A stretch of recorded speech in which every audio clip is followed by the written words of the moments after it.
Pak Fajar Arif Nugroho selaku Chapter Leader Digital Product Engineering.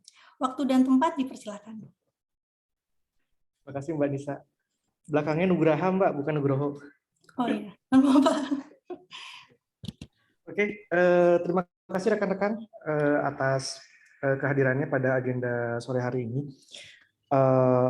Kita mungkin langsung aja ke acara inti, berhubung waktunya juga nggak banyak, sekarang udah mau 4:30. Saya akan share sedikit materi sih untuk arahan kita bersama di tahun 2022 nanti seperti apa. Tunggu sebentar ya.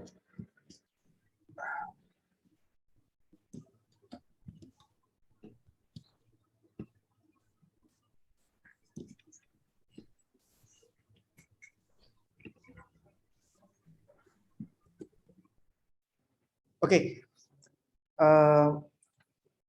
kita mulai dengan sedikit review dari beberapa materi, baik dari CEO kita, lalu direktur kita, dan juga dari Pak Syaiful. Yang pertama ini dari materinya Pak Syaiful sebenarnya meng-highlight quote-nya Nadine, di mana salah satu hal yang perlu kita jaga adalah growth mindset. Karena just being good is not good enough gitu loh. Kita harus selalu menjaga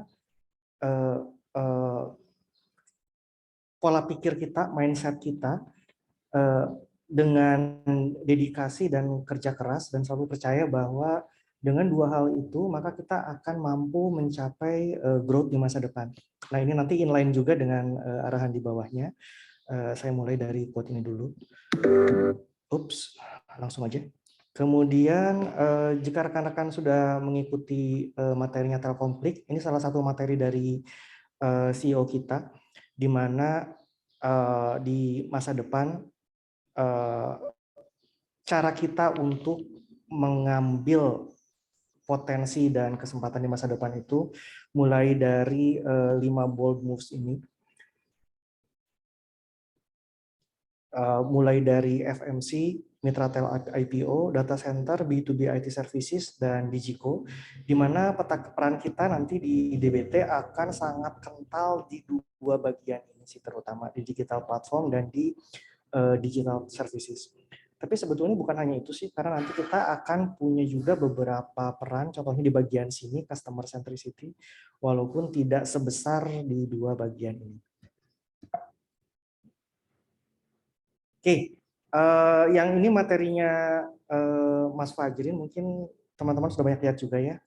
LEAP itu apa sih? LEAP itu main programnya Direktorat Digital Business tahun 2022. L-nya adalah Lead Digital Business Orchestration across Telkom Group. Kemudian E, Enhance Customer Experience and Deliver Digitization. A-nya Accelerate B2C and B2B, Digital Business Growth. Lalu P-nya Provided Excellent Smart Platform and Digital Service Operation. Nah, balik lagi, makanya inline dengan bagian ini, walaupun di sini adalah bagiannya digital connectivity, tapi kita akan memegang peranan yang cukup berat juga nanti di area customer centricity. Oke, bagaimana cara kita menjalankan LEAP itu dengan OMG effect? O, own, M-nya make, kemudian G-nya growth. Silakan dibaca sendiri ya detailnya seperti apa. Nah, tapi again yang disampaikan di awal tadi, growth mindset ini masih align dengan di sini. Bagaimana caranya kita punya dedikasi kepada pekerjaan kita, bagaimana kita selalu tidak pernah merasa puas, terus belajar, bagaimana kita menjadi fasilitator untuk rekan-rekan yang lain, bagaimana kita menjadikan tugas kita itu sebagai bagian dari passion yang kita tekuni dengan sungguh-sungguh. Oke, selanjutnya di 2022 dengan mekanisme produk dan program prioritisasi, fokusnya DBT ada di bagian yang sebelah kanan ini sih, terutama di bagian yang acceleration dan continue. Ini nanti akan berpengaruh juga kepada alokasi resource, termasuk diantaranya talent. Jadi jangan kaget jika di masa depannya nanti rekan-rekan mungkin akan mendapatkan reassignment ke produk atau tribe yang lain. Reassignment itu bagian yang normal, bagian dari bagaimana caranya kita memfokuskan resource yang ada untuk mencapai hasil yang paling maksimal. Oke, program DBT sendiri seperti apa? Disingkat dengan GTO2. GTO2 itu apa? Accelerate Go to Market, T-nya Impactful Talent, O-nya adalah Operation dan Align OKR. Kita terlibat di semua bagian ini sebetulnya dengan fokus di talent di tengah, terutama di bagian chapter. Oke, ini slide terakhir dari saya. Dengan semua background arahan yang seperti itu, lalu fokus kita kemana sih di 2022 nanti? Saya tidak ingin terlalu berpanjang lebar ya, fokus di 3 bagian ini saja. Again, sempat saya sampaikan juga di grup ya, hari ini adalah season premiere, ini adalah permulaannya. Nanti akan ada sesi lebih lanjut yang berupa pendetailan deep dive ke masing-masing bidang, ke masing-masing bagian. Namun secara garis besar fokus kita ini di 2022 akan ada di 3 bagian. Yang pertama adalah di standarisasi. Standarisasi ini diantaranya terkait dengan bagaimana caranya kita mendevelop suatu produk, dengan terakhir standar yang sudah keluar adalah product development phase, mulai dari fase ideation sampai terakhir fasenya review. Kemudian juga bagaimana kita memastikan bahwa semua kode yang kita buat itu berdasarkan dari code base yang sudah ada, bagaimana kita melakukan improvement juga di situ untuk memastikan bahwa kedepannya effort yang kita lakukan lebih efisien. Tentang standarisasi ini nanti akan disampaikan juga pengantarnya oleh Mas Eko setelah sesi ini. Yang kedua, fokus kita di capability development. Teman-teman mungkin sudah cukup banyak dikontak oleh Mas Ilham ya, terkait dengan kebutuhan training. Nah, nanti akan ada 2 stream besar nih sebenarnya. Yang pertama adalah training yang diusulkan oleh rekan-rekan. Kemudian ada juga program-program yang memang kita susun sebagai bagian dari standar yang akan dibangun di masa depan. Sebagai bagian dari capability development ini, beberapa rekan mungkin sudah terdaftar ya di trainingnya dengan Microsoft. Kedepannya kita akan ada program dengan tech giant lain seperti Amazon dan Google misalnya, di mana goal kita membangun expertise di teknologi yang digunakan oleh masing-masing tech giant tersebut. Jadi jika teman-teman yang memiliki ada minat terkait teknologinya mereka, mulailah bersiap-siap untuk mendaftarkan nanti ke Mas Ilham. Nanti akan ada kesempatan yang besar untuk kita membangun capability di situ. Kemudian program ketiga terkait talent experience. Talent experience ini banyak sebenarnya skopnya, mulai dari talent acquisition, onboarding, kemudian bagaimana teman-teman menjalankan operation di bidang atau tribe masing-masing, kemudian lalu bagaimana offboardingnya pada saat nanti teman-teman sudah selesai di Telkom. Nah, di bagian talent experience ini mungkin nanti kita akan mulai dengan di bagian depannya yang tadi bagaimana sebagai bagian dari acquisition kita menjalankan program referral. Nanti kita akan sampaikan dari hasil program referral yang sudah jalan, siapa saja sih yang berhasil mendapatkan referral terbanyak, dan di situ ada juga rewardnya walaupun jumlahnya tidak terlalu besar. Lalu sebagai bagian dari program rekrutmen itu akan ada juga pemberian reward untuk teman-teman yang sudah menjadi bagian dari proses rekrutasi dengan menjadi interviewer. Dari saya mungkin seperti itu aja. Again, fokus kita di 2022 Pak, jauh-jauh dari 3 bagian ini, standarisasi, capability development, serta talent experience. Untuk detailnya nanti akan disampaikan, beberapa akan disampaikan sekarang. Kemudian lanjutannya akan disampaikan juga di sesi-sesi berikutnya. Dari saya seperti itu dulu. Terima kasih. Selanjutnya akan dilanjutkan oleh Mas Eko untuk materi mengenai standardization. Saya kembalikan ke MC. Silakan Mbak Nisa.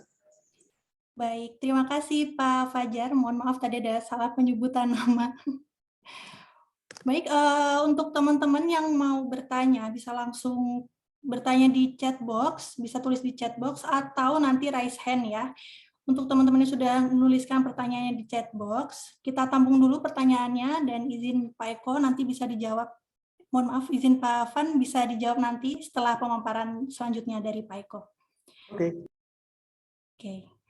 Sesi selanjutnya dilanjutkan dengan pemaparan tentang standarisasi yang akan disampaikan oleh Pak Eko Rudi selaku Manager Product Engineer Standardization and Reusability. Waktu dan tempat dipersilakan.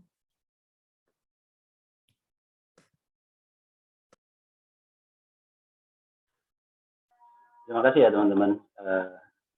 Jadi ini yang kemarin ada survei lah ya di salah satu grup gitu kan, siapa yang udah pernah baca ini gitu kan. Ada beberapa mungkin yang belum. Nanti mungkin sama Mas Zul juga bakal di share semua ini sama attachment-attachmentnya juga gitu ya. Ini yang dari Mas Van. Jadi ketika ini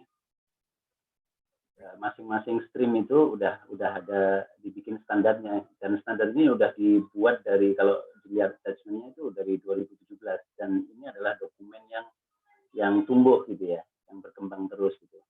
Jadi kalau di sini Scrum Master itu nanti bisa diskusi mungkin sama Mas Bentar, Mas Aji, banyak Scrum Master yang lain gitu kan. Kalau Android ada di situ Mas Sam ya, Mas Nursanto, terus kalau kita perhatikan di situ juga ada beberapa teman yang aktif juga yang dari Android ya, ada Mas Jimli juga di situ. Kalau dari sisi iOS ada Mas Ilham Lambang ya, tapi di situ saya lihat juga ada Mas Isa gitu, ada beberapa yang lain, dan saya lihat juga ada Girt ya, kemarin ketika kita membahas ini, yang lain-lain juga nanti mungkin dibahas.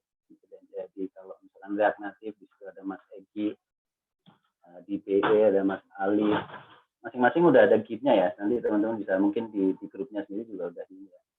Di FE ada Mas Oka, di apa nih, di Topeng ada Mas Latif, di GE ada Mas Sidik gitu ya, di DevOps ada Mas Rizal, semua udah ada di sini. Jadi ini adalah sesuatu yang tumbuh. Kita sendiri yang akan membuat ini gitu. Mungkin Mas Van nanti yang tugasnya memformalkan itu ya, setelah didiskusikan segala macam. Jadi adopsi dari idenya teman-teman itu nanti juga saya rasa ini nanti di 2022 juga mungkin bisa jadi ini berubah ya, ada penambahan atau pengurangan. Adopsinya ya tentu aja untuk keuntungan individu atau keuntungan perusahaan ya. Jadi maksudnya kalau teman-teman wah ini kayak React Native misalkan kan kayaknya mulai dibatasin ya, ini ada sejarahnya nanti kemarin juga jadi gitu. Termasuk misalkan adopsi teknologi baru, misalkan Flutter, kita perlu adopsi Flutter enggak nih? Oh pertimbangannya gini-gini, kemarin juga ini lagi dikompulir. Jadi kalau saya minta sih teman-teman lebih aktif ya, mungkin ya di grup WA-nya masing-masing, di grup WA stream-nya masing-masing, atau di grup manapun gitu. Nanti kita akan berusaha kompulir untuk jadi standar kita bersama gitu. Jadi kemarin ada juga yang punya ide lah, wah kalau ngubah standar mah susah Pak. Kalau menurut saya sendiri nggak susah, karena standar ini kan kita sendiri juga yang bikin. Contoh yang saya juga baru dapat itu Juni kemarin kalau nggak salah.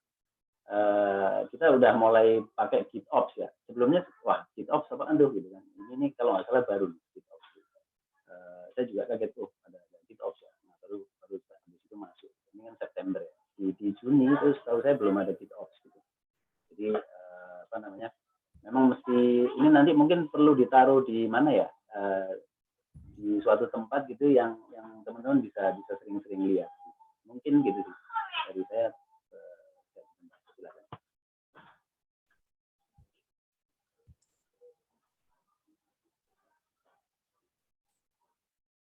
Silakan Mbak Nisa, saya kembalikan. Baik, terima kasih Pak Eko Rudi atas pemaparannya. Oke, selanjutnya kita langsung aja ke sesi Q&A. Buat teman-teman tadi yang mungkin sudah menuliskan pertanyaannya atau yang mau langsung raise hand, dipersilahkan. Dan jangan lupa untuk mengisi link absensi ya teman-teman. Oke, silakan teman-teman yang mau bertanya. Oke, teman-teman. Halo, halo. Ya, oke. Halo. Itu aku mau nanya itu Mas Edwin ada nanya di apa tuh di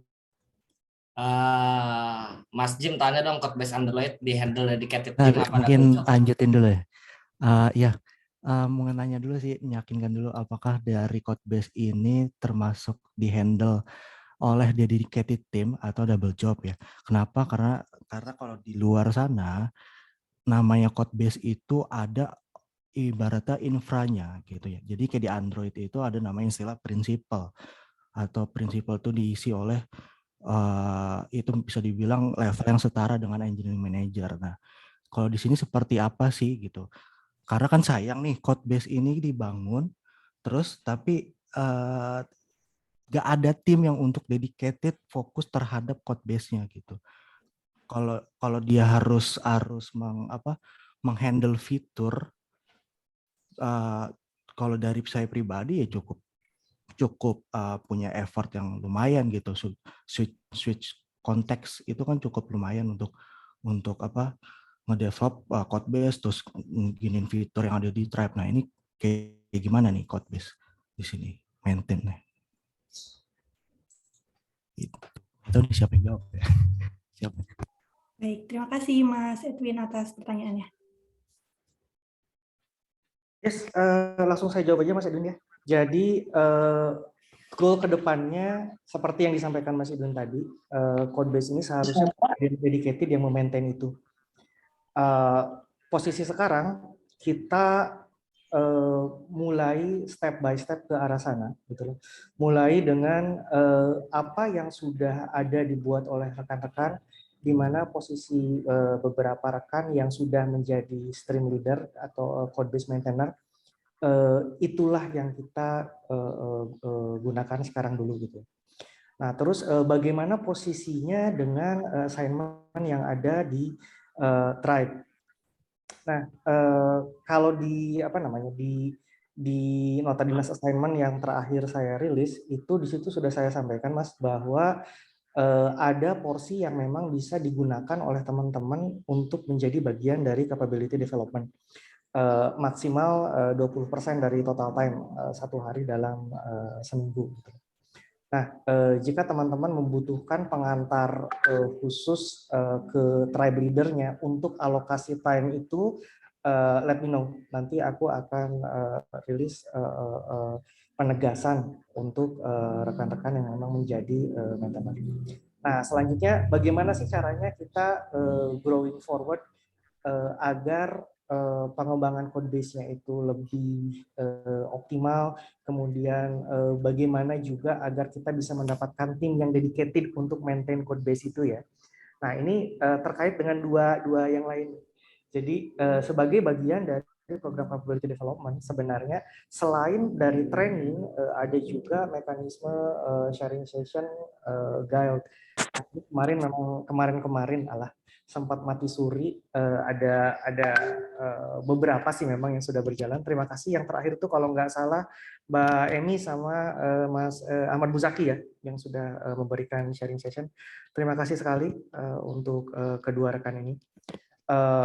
Jadi proses improvement Codebase nanti bisa menjadi bagian dari aktivitas GAIL juga gitu. Nah, lalu terkait untuk tim yang dedicated, salah satu problem yang kita hadapi sekarang itu terkait sourcing, Mas Ilham. Jadi jika teman-teman punya referral, punya kandidat yang bisa yang sudah dianggap layak untuk menjadi bagian dari tim Telkom ini, silakan sampaikan kepada chapter management. Semakin cepat kita bisa melakukan sourcing itu, maka semakin cepat juga nih goal kita ke depannya, ada tim yang dedicated untuk memaintain code base ini lebih cepat terwujud. Dari situ mungkin jawaban dari saya. Apakah sudah menjawab pertanyaannya? Oke Pak, makasih Pak. Oke, thank you Mas Edwin. Baik, terima kasih Pak Fajar dan pertanyaannya Mas Edwin. menambahkan juga Mas Van kalau yang itu. Jadi yang dedicated sebenarnya ada tapi nggak di semua stream. Contohnya di PE itu kan ada Mas Rizky ya. Mas Rizky itu belum masuk ke salah satu tribe pun. Jadi benar-benar kerjaannya sehari-hari itu ngerjain code base gitu. Nanti bakal di approve sama Mas Alif kayak gitu. Cuman kayak iOS sama Android itu orangnya masih bisa sama Mas Anwar ya, masih masuk juga di dalam tribe gitu. Jadi memang bertahap tadi. Yes, thank you Mas Eko jawabannya. Terima kasih Pak Eko. Oke, selanjutnya tadi Mas Bentar, silakan. Sudah raise hand duluan ya. Oh iya. Silakan Mas Bentar. Sorry, duluan mana? Mas Bentar atau yang Mas Tommy nulis di chat, Mbak Nisa? Mas Bentar dulu. Udah dari tadi. Silakan lanjut Mas Bentar. Oke. Ini mau nanyain yang terkait referral ya. Karena jujur kemarin sempat ditanyain sama Mas Fahmi nomor rekening gitu. Jujur aku juga ngerasa emang aku ada nge-refer ya gitu. Maksudnya terkadang kalau dari saya gitu ya, mungkin personally saya nggak tahu SM yang lainnya gitu, ngerasa bahwa ya terkait kebutuhan talent sepertinya jadi PR semua tribe mungkin ya gitu ya. Kadang jadinya malah finger pointing juga ke chapter kita gitu. Dan saya terkadang sebagai perwakilan atau mungkin yang masih di dalam chapter DPI juga, jadi merasa ikut bertanggung jawab gitu atas pemenuhan talent ini gitu kan. Nah, cuma mungkin ya ini juga saya udah nanyain ke Mas Fahmi nih. Kalau untuk referral itu sendiri gitu saat ini belum ada suatu tools yang bisa kita monitor gitu kan. Nah, apakah rencananya mungkin ada gitu kan sehingga mungkin rekrutan internal yang saat ini kita coba bantu hire via internal tribe itu termonitor kira-kira sudah sampai mana gitu. Kalau misalkan jadi join pun onboardingnya per kapan, sehingga mungkin lebih memudahkan ke alignment juga gitu ya dengan tim. Mungkin itu aja sih gitu terkait referral. Oke, thank you Mas Bentar. Ya. Ini mungkin kita batasi totalnya 4 aja ya. Tadi ada Mas Tommy, terus kalau nggak salah ada yang sempat resen tadi siapa satu lagi? Zaki itu. Mas Zaki masih mau jadi ada pertanyaan nanti? Soalnya kayak sekarang resennya hilang.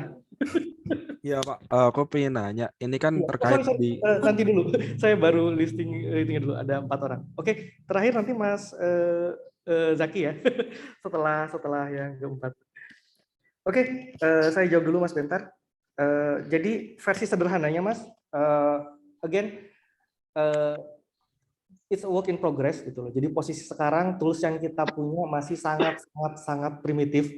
Jadi mungkin nanti teman-teman akan ada yang sempat merasa sudah merefer tapi kok nggak tercatat gitu. Atau sebaliknya mungkin lupa dulu pernah merefer tapi pada saat diminta ngirim nomor rekening malah nggak mengirim gitu ya.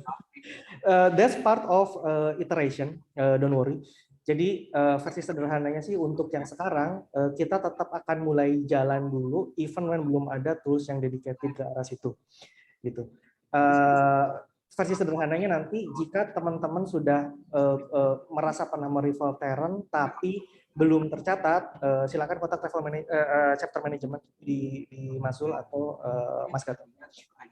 Yang kita sampaikan hari ini top referralnya berdasarkan apa yang sudah tercatat di sheet pencatatan yang digunakan oleh Masul. Gampangnya sih seperti itu Mas Bentar. Oke, baik. Terima kasih Mas Pan. Oke. Kemudian lanjutannya Mas Tommy. Mas Tommy sekarang assignment-nya di tribe mana, Mas? Saya di tribe SMB, Pak. SMB ya, oke. Iya, SMB itu ada kids. Oh, yang baru gabung chapter bulan ini apa bukan, Mas Tommy? udah dari chapter tahun lalu Pak, 2021. Udah tahun lalu. Oke. Iya. Oke. Jadi saya mungkin flashback ke belakang dulu ya. Jadi kenapa sih kita buat standarisasi itu? Ada beberapa hal nih, Mas. Sebentar, ini siapa yang nulis chat?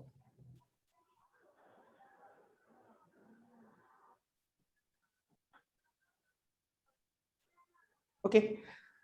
Yang pertama, bagaimana kita melakukan apa namanya standarisasi, apa tujuannya? Di antaranya untuk mencari bagaimana agar kita bisa develop produk itu seoptimal mungkin untuk kedepannya. Di mana seoptimal mungkin itu mulai dari waktunya, misalnya instead of semua rewrite everything from scratch, kita mulai dengan apa yang sudah ada sehingga versi paling idealnya bisa copy paste terus konfigurasi aja gitu ya. Terus kita latar belakangnya yang lain juga terkait performance dan teknologi. Kita menggunakan mau jadi satu juga. Kemarin kan baliknya ke PO-nya sih. Ntar ini mau development-nya sekarang dikejar yang mana? Oke, sudah. Tadi ada yang bocor suaranya. Kita memastikan bahwa teknologi yang kita pakai itu bisa menjawab kebutuhan market. Kayak contoh sederhana di PL itu sempat ada rewrite beberapa modul yang asalnya dari Node.js ke Golang karena secara performance memang dibutuhkan seperti itu. Gitu. Kemudian yang ketiga termasuk juga bagaimana kita melakukan standarisasi developer agar teman-teman ini memiliki kesempatan nanti pada saat diperlukan pindah tribe, pindah ke produk lain, itu akan lebih mudah melakukan transisinya pada saat semua teknologi yang digunakan itu memang sudah standar. Nah, itu kondisi idealnya. Tapi kalau kondisi existing, memang ada beberapa tribe yang saat ini secara teknologi tidak menggunakan standar yang sudah kita terapkan. Contohnya SMB ya, Mas Tommy ya. Nah, untuk case-case seperti itu, nanti akan ada dua pendekatan yang kita lakukan, Mas Tommy. Yang pertama, untuk produk existing yang memang kita tidak bisa melakukan perubahan yang ekstrim dalam waktu dekat. Ya. Nah, untuk case-case seperti itu, nanti beberapa orang developer akan kami tarik juga ke tim standarisasi, sehingga untuk tugasnya itu untuk memastikan bahwa oke, hal-hal utama tetap harus dibuat standarisasinya juga. Contoh, problem yang sering terjadi pada saat kita menggunakan PHP itu adalah aplikasinya masih bersifat stateful, misalnya pada saat dia menyimpan session di directory gitu ya. Kemudian yang kedua, sering terjadi problem terkait security. Contohnya sederhana, misalnya SQL injection. Nah, dua hal itu sudah kita address di standar Node.js contohnya nih. Tapi di PHP hal seperti itu masih banyak terjadi. Perbaikannya masih banyak dilakukan sporadis, kayak contoh sederhana again di dashboard yang digunakan di satu data vaksin contohnya. Nah, untuk PHP akan kita buat juga standar yang akan mengcover hal-hal seperti itu dulu, sehingga walaupun bahasa pemrograman yang digunakan PHP akan bisa lulus pada saat lanjut ke proses load test sama security test. Itu dulu pendekatan yang pertama, Mas Tommy ya. Oke, kemudian pendekatan yang kedua, spesifik pada saat kita bicara SMB ini, sebenarnya dari tribe leader-nya sudah ada inisiatif untuk melakukan rewrite. Nah, di rewrite ini nanti akan kita evaluasi juga, termasuk dengan target ininya, target usernya ke depan jumlahnya seperti apa contohnya ya. Apakah lebih efisien tetap menerapkan bahasa pemrograman yang sekarang, atau pada saat rewrite ini kita switch juga ke standar yang ada sekarang, Node.js dan Golang. Oke. Nah, lalu pertanyaannya, apakah Mas Tommy perlu belajar juga standar standar Golang dan Node.js? Ini kalau posisi sekarang saya tidak mewajibkan, Mas, tapi saya open ini sebagai peluang. Karena pendekatannya nanti gini, contoh yang sederhana ya.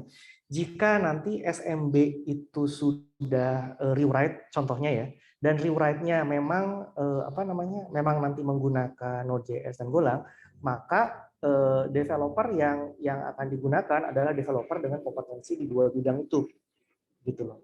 Nah, lalu bagaimana dengan teman-teman yang sekarang belum punya expertise di sana? Nah, yang jelas sekarang kan masih ada peluang untuk belajar ya. Kalau saran saya tetap belajar juga situ. Cuma pada saat kompetensinya memang belum ada di dua bahasa pemrograman itu, teman-teman yang ekspertisnya masih ada di yang lain seperti di PHP akan difungsikan di yang pertama tadi gitu loh. Tetap maintain code PHP agar setidaknya dari sisi performance dan security sesuai standar yang berlaku di DBT. Menjawab pertanyaan atau enggak, Mas Tommy?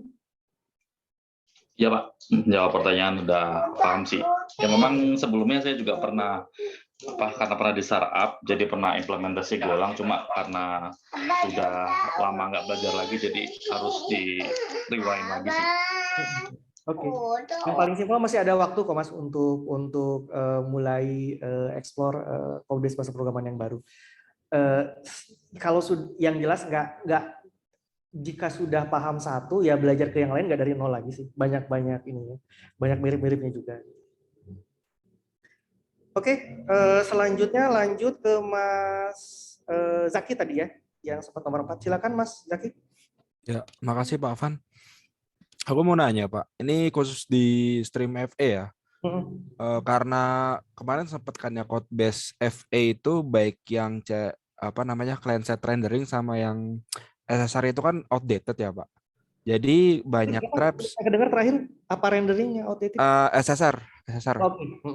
Ya kan outdated ya, udah lama nggak di maintain karena tadi nggak ada dedicated developer di situ. Nah, banyak yang aku lihat ya dari beberapa tribe itu dia punya code base sendiri. Sebagai contoh di Logi, ya masih sama menggunakan React tapi udah pakai React TypeScript gitu. Itu gimana ya kalau menurut Pak Van gitu loh? Oke, sebenarnya mirip pada pertanyaan awal tadi nih. Apakah kita akan punya dedicated developer untuk yang itu? Again, it's a work in progress gitu loh. Jadi goalnya nanti kita akan kita menuju gimana sebisa mungkin semua stream punya code base yang berlaku standar gitu ya. Nah, pada saat kita bicara yang code base front end, Mas Eko, Raisa itu sama siapa ya sekarang partnershipnya? Sorry, aku agak lupa. Sekarang Raisa itu sama Mas Nazmi ya. Mas Nazmi ya, oke. Sama Mas Nazmi, tapi kemarin juga koordinasi sama Mas Oka juga. Tapi itu tadi kondisinya masing-masing ini kan di trade Mas, jadi belum bisa dedicated gitu. Oke, nah jadi front end ini termasuk salah satu yang belum ideal kondisinya, Mas Aki, di mana ada effort untuk improve code base yang SSR ya. Salah satunya menggunakan yang existing Logi S-base. Kemudian ya itu work in progress gitu loh. Tapi memang sekarang belum selesai untuk yang code base front end itu. Bagaimana caranya agar bisa lebih cepat? Nah, balik lagi ke yang tadi, bagaimana caranya kita bisa acquire talent untuk untuk mempercepat proses standarisasi itu. Saya bicara contoh ekstrim ya, contoh ekstrim. Let's say misalnya Mas Zaki berminat untuk menjadi bagian dari tim standarisasi, gitu ya. Terus sudah punya bisa mendapatkan juga satu talent referral yang bisa menggantikan tasnya di tribe. Nah, maka simpel banget tuh. Saya akan bisa langsung reassign Mas Zaki itu akan menjadi dedicated ke tim standarisasi. Seperti itu Mas Zaki. Cuma dengan kondisi sekarang memang kita masih shorthand di talent, shortage di talent, kondisinya memang masih belum ideal, tapi kita mengacu ke arah situ. Seperti itu mungkin, apakah sudah cukup menjawab pertanyaan? Sudah, Mas Pak. Aki? Terima kasih. Nah, yang berikutnya mohon maaf nih, karena waktu yang sudah terbatas juga, sepertinya tidak bisa saya jawab satu-satu sekarang. Nanti mungkin akan dijawab offline. Yang ada itu Mas Suhandi, terus Mas Latif, terus Mas Wahyu, sama Mas Toto ya, yang sudah resen. Ini punten tidak bisa saya jawab sekarang, tapi minta tolong dicatat aja pertanyaannya apa Mas Zul. Nanti kita jawab terpisah di sesi setelah ini. Baik. Supaya ininya ini di Google Doc aja ya, udah apa tadi catatan kecil saya pas dari situ, silakan. Oh iya, di linknya Mas Eko Rudi, oke bisa, silakan itu juga. Oke, jadi buat teman-teman yang ada pertanyaan belum terjawab bisa langsung ditulis di link yang sudah dikirimkan oleh Pak Eko Rudi ya. Yeah. Oke, terima kasih Pak Fajar dan Pak Eko buat jawabannya. Oke, teman-teman, kita udah ada di penghujung acara. Terima kasih buat teman-teman semua yang udah join acara Town Hall di sore hari ini. Tapi sebelumnya buat teman-teman, boleh nih kita open cam dulu ya, karena kita mau ada foto virtual dulu nih. Dibantu sama teman-teman panitia ya. Udah tadi sesi pengumuman referral dulu. Oh, oke. Oke, saya meneruskan Hag Aris, kenapa nih? Oke, saya meneruskan materi dari Mas Gatot dan Mas Zul ya. Again, dengan keterbatasan kita yang sudah ada selama ini, termasuk yang disampaikan Mas Bentar tadi, gimana sih sebenarnya cara pencatatannya? Short version, pencatatannya masih manual di sheet. Nah, dari hasil pencatatan itu